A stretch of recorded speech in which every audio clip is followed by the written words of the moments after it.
नमः शिवाय सांबाय शांताय परमात्मने मृत्युंजयाय रुद्राय वीरभद्राय ते नमः। అఖిలాండకోటి బ్రహ్మాండ నాయకుడైన పరమేశ్వరుడి అనుగ్రహం చేత పరమేశ్వర అనుగ్రహం పరిపూర్ణంగా లభించడానికి గల ఉన్నటువంటి ఏకైకమైనటువంటి మార్గము పరమేశ్వరాభిషేకం. అయితే రేపటి రోజున అంటే 13వ తేదీ 7వ నెల 2026 సంవత్సరం మనకి సోమవారం, ఆర్ద్ర నక్షత్రం, అలాగే మాస శివరాత్రి ఈ మూడు కలిసినటువంటి మహాపర్వదినం మహాశివరాత్రితో సమానం.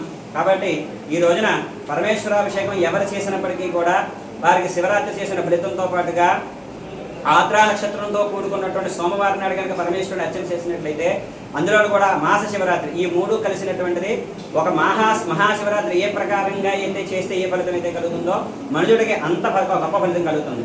ఎందుకంటే జన్మమునకు ఒక శివరాత్రి, మనిషి పుట్టినటువంటి దేహం జన్మంలో ఉన్నటువంటి 100 సంవత్సరాల్లో సరే ఎప్పుడైనా సరే ఒక శివరాత్రి చేసినట్లయితే కనుక జీవితం అంతా కూడా తెలుస్తుంది.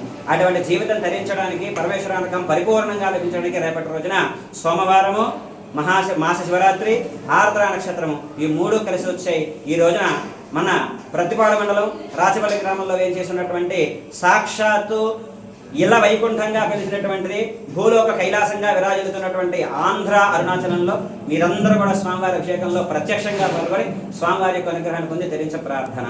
శివాయ గురవే నమః.